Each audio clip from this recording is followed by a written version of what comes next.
Hey everyone, it's Mark and I'm back today with another PMDG 737 tutorial, and today I'm going to be looking at all of the ins and outs of flying the airplane from pushback all the way up to cruise on a flight from New York's LaGuardia up to Boston. This video is picking up where the last one left off. We just finished all of our flight deck preparation and we're ready to get moving. So if you haven't seen that one yet, you might want to, just so that you have the full picture of what we're going to be doing today. But otherwise, make sure to stick around and let's get going. Alright, before we can think of pushing back, we need to make sure that we have enough power to run all of the systems on the airplane once we disconnect the ground power. And the way that you accomplish that in an airliner is by starting the APU, or auxiliary power unit. What it is a very small third engine that's right at the back of the airplane, and it can power everything for us until we start up the main engines. But before we can turn that on, we need to get some fuel pumping. So we're going to turn on all of our wing pumps, but we're going to leave the center tanks to off. You should only turn those center ones on when you have more than 1,000 pounds or 491 kilograms in each one of those tanks. Otherwise, you're going to get a low pressure warning like you're seeing I'm getting right now. You can see the amount of fuel you've got by going to the center panel on the bottom right. You can see I've got 6,700 on either side and nothing in the center, so we're definitely not going to need those center pumps. Now that we've got fuel pumping, we can move the APU down to the start position, and it's going to move back to the on position a split second later. Overall, it takes about 45 seconds for the APU to start up, and you can monitor it on the EGT gauge that's right there as it's coming up to temperature. You're first going to see it shoot up a lot, and then it's going to start coming back down. Right above the EGT gauge, you can see there are two switches for the APU generators, and that's what actually generates our power for the airplane. And right above that, there's a little display that isn't lit yet, but once the APU is fully up and running, it's going to illuminate in blue to tell us that the APU is ready. And it's at this point that we're going to flip both of those switches to on, and you'll see the little lights going to go out, and that just means that we're ready to go for our pushback and disconnecting the ground power. I'm also going to turn the APU bleed on as well, and that's just off on the right hand side of the overhead. And while I'm here, I am also going to turn the hydraulic pumps on because they're right there as well.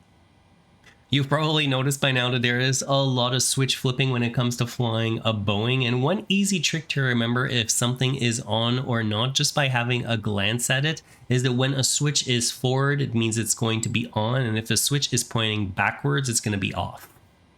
Next, I'm going to set the parking brake so that we don't roll away once we remove the wheel chocks.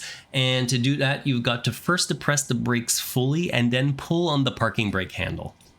It might seem strange to do it this way, but it's actually how it works in the real airplane. When you pull on the lever, it's locking the pedals in the applied position, and it tells the parking brake to close and trap the brake fluid so it holds the plane in place.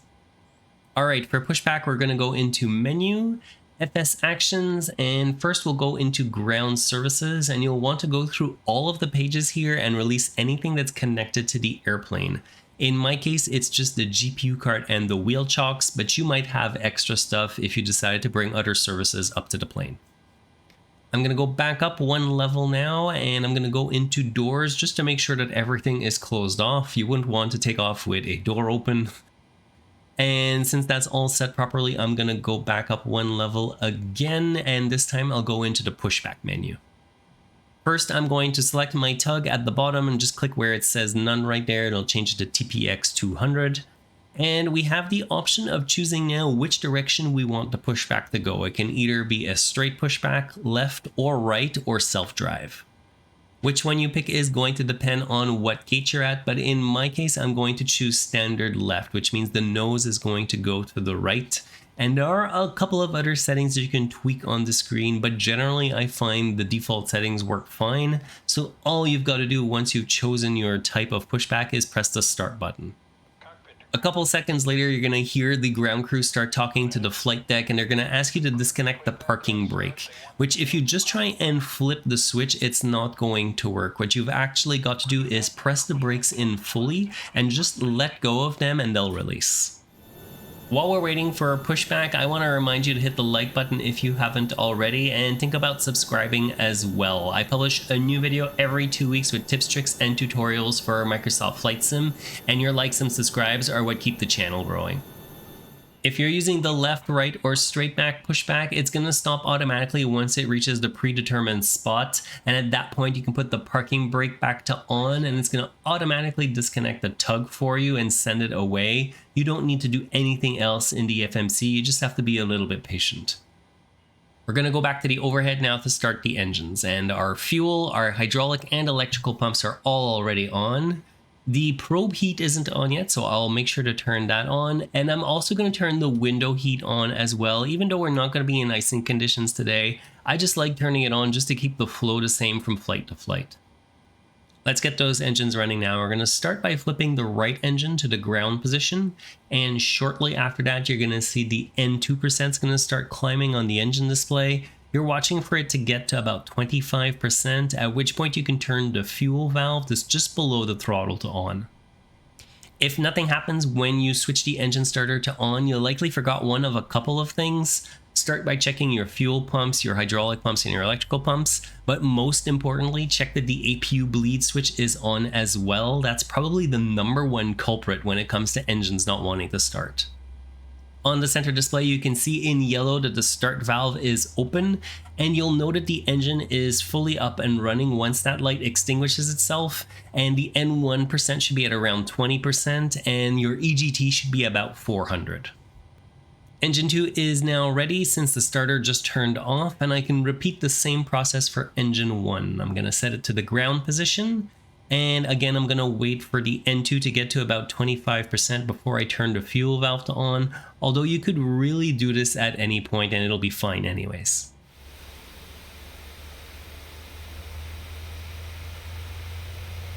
Once both engines are started, you can head back to the overhead and turn both of their generators to on. And we're not going to need APU power anymore since the main engines are what's providing us power now, so we can shut it down by first turning the bleed air to off and then switching the APU itself to off. Next in the setup flow, I'm going to turn the aircon to on so that everyone stays comfortable up front and in the cabin. And the last check that I like to do is just to make sure that there are no orange lights lit up anymore on the overhead panel at all, because it means that everything is set up properly and that we're ready for taxi. To get going, you're going to want to spool the engines up to about 30% on the N1 gauge until you start moving, at which point you can bring them back to just a little above idle, and that's just going to keep moving along quite nicely. The airspeed indicator is locked at 45 knots when you're on the ground, so you need to look at your ground speed, which is right at the bottom of the primary flight display, to get an idea of how fast you're taxiing. In a straight, you can get up to about 30 knots, but you're going to want to slow down to something more like 5 to 8 knots to make turns. Any faster than that seems to be near impossible except for high-speed turnoffs.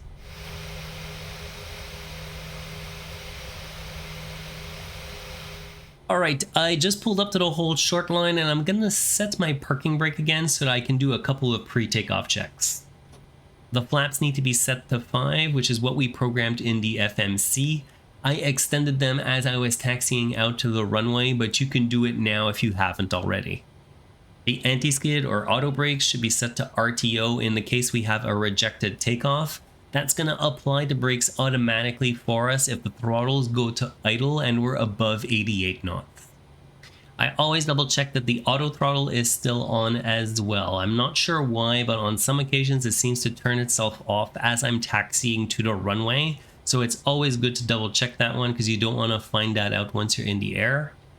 The LNAV is still armed as well. So with all of that set, we can pretend we got our takeoff clearance and move on to the runway.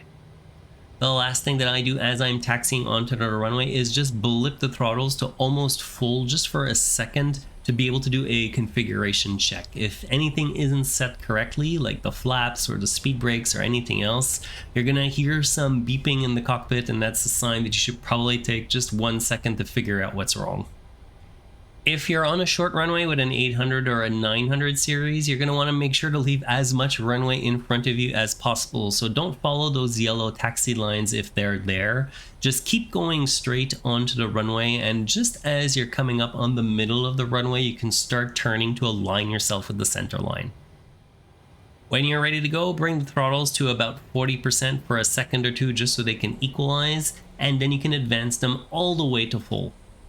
At that point, you're also meant to tell the airplane that it needs to go to toga power, or takeoff go around power, by pressing the hidden button on the screw on the MCP.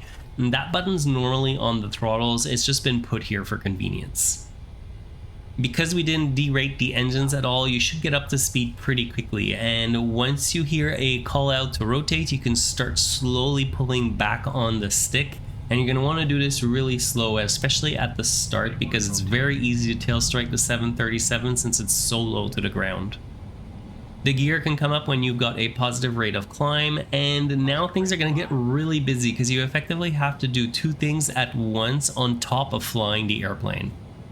The first thing you need to do is bug up by turning the airspeed knob to the flaps up speed of 210 knots, and that's going to tell the auto throttle that it can accelerate up to that speed.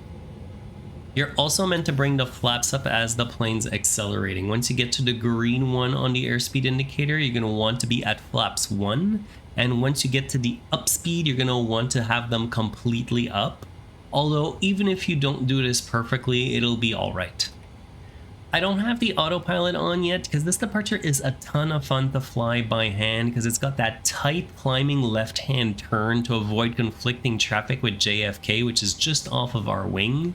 And the best way to stay on course is to look at the flight directors in the primary flight display. What you're looking to do is to keep the magenta colored horizontal and vertical lines aligned in the middle of the attitude indicator so that you can follow the flight plan as precisely as possible.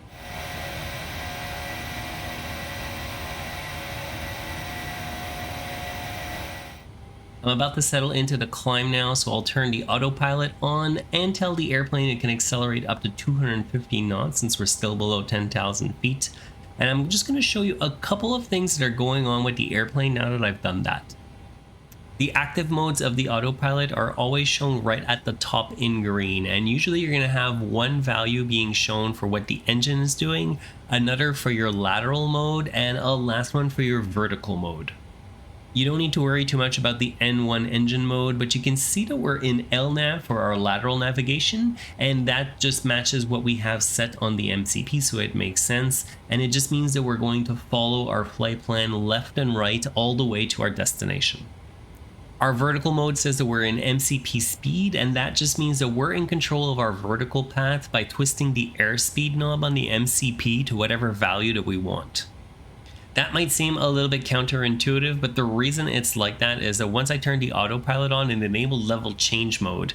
And the way level change mode works is that you tell it what airspeed you want to fly, and it's going to figure out what vertical speed it can give you for that airspeed. So the faster we end up telling the airplane to fly, the slower it's going to climb, and vice versa. As an example, you can see I'm moving the airspeed from 250 up to 290, and you can see that my vertical speed is already dropping to let the airplane accelerate to that airspeed. So it's going to take a little bit longer to get to my cruise altitude because I've got a slower climb rate. Overall, I feel like I use level change as my go-to way of changing altitudes in the 737, just because it gives you a really clear way to control how fast you're flying and therefore how fast you're climbing or descending. The other two modes that you can use to change your altitude are vertical speed, which we're going to look at on our way back down from cruise, and VNAV, which I tend to switch into once I'm ready to hand off a little bit more control to the airplane so that it frees me up to do a couple of other checks, and that's usually going to happen at around 15,000 feet. What VNAV does is it calculates a vertical flight path that makes the most sense based on the weight of the airplane, the wind conditions, the cost index, and a couple of other factors too. You can see that once I've enabled VNAV that I don't control the airspeed anymore with the IIS knob. It's cleared itself out, but there are still a couple of ways that I can affect the airspeed of the airplane and therefore the climb rate, and we're going to see how to do that just as we level off at cruise.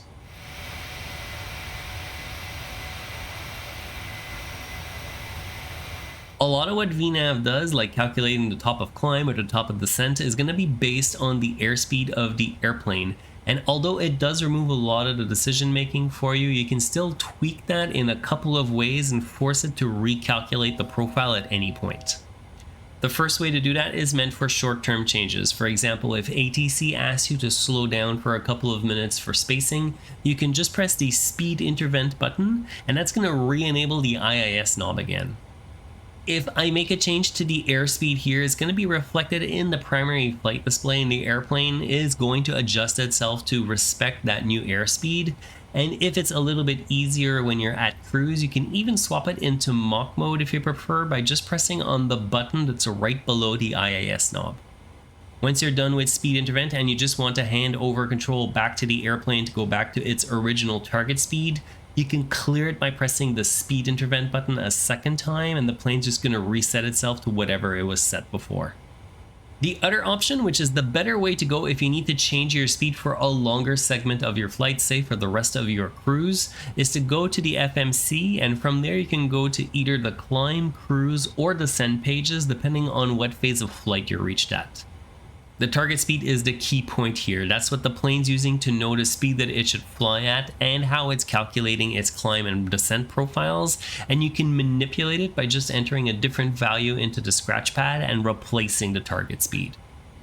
The screen that's come up is showing me what's going to happen if I execute that change. It's recalculated the time it's going to take me to get to the top of descent, what speed the engines need to turn at, and accordingly how much fuel I'll have left once I get to Boston.